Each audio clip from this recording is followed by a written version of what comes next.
It was my second week of college, and my roommate Liv was determined to drag me to my first frat party. I didn't want to go. I barely knew anyone on campus, and the idea of being surrounded by drunk strangers didn't sound like fun. But Liv was persistent, so by 9 o'clock, I found myself standing outside the Alpha Beta frat house, wearing one of her tops, trying my best not to look completely out of place. The party was loud, chaotic, and smelled like spilled beer and sweat. Music blasted from giant speakers while groups of students laughed, danced, and played beer pong in the backyard. I stood awkwardly near the edge of the crowd, clutching a cheap red Solo cup filled with jungle juice, pretending to text someone just so I wouldn't look lonely. That's when I noticed him. Sitting alone near the pool was a guy in a green hoodie. Unlike everyone else, he wasn't drinking, shouting, or trying to show off. He just sat there quietly, his hands folded in his lap, his feet dangling in the water. Something about how out of place he looked made me walk over. Maybe it was curiosity, maybe it was boredom. "Mind if I sit here?" I asked. He nodded. "Sure." His name was Mason. He told me he was an art major, not really into parties, but liked to observe the energy. He was calm, soft-spoken, and strangely intense. We talked about movies, tattoos, and the absurdity of frat life. Compared to everyone else here, Mason felt different. Different enough that I let my guard down. That was a mistake. At one point, Mason pulled up the sleeve of his hoodie. "Check this out," he said, showing me a tattoo on his forearm. It was unsettling. Round, bulging eyes, tiny ears, and jagged, sharp teeth. It looked like a demonic rabbit. "This is Labubu," he explained, tracing the outline with his finger. "I collect them. Every version. We're kind of like soulmates." I forced a small laugh, hoping he was joking.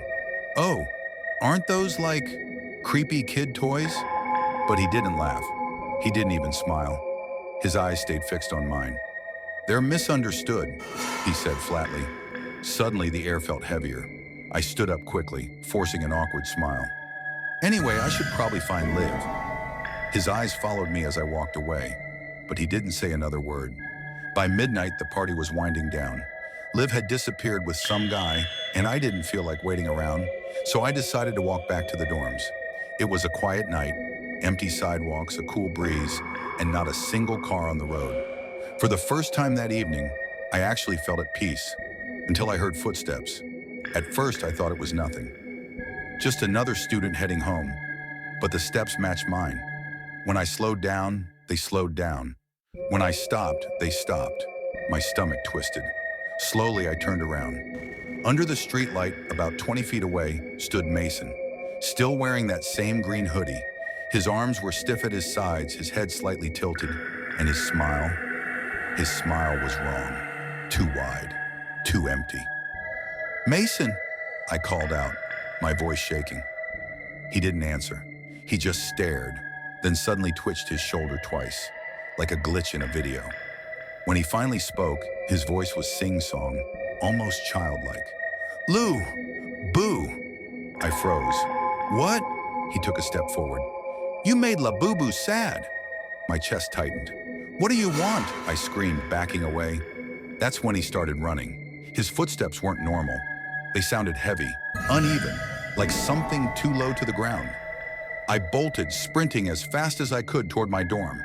My hands shook as I fumbled with my keycard. The scanner flashed red. Mason was almost on me. I swiped again, praying.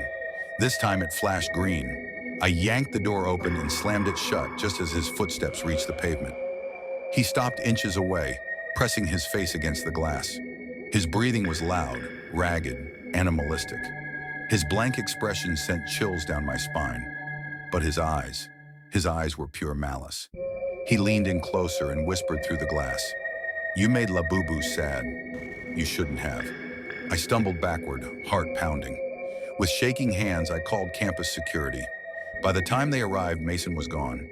The next morning, I found an envelope slipped under my door. Inside was a photo of me, taken the night before at the frat party. I was sitting by the pool next to Mason. At the bottom corner, written in red ink, were the words, "The Boo-Boo remembers."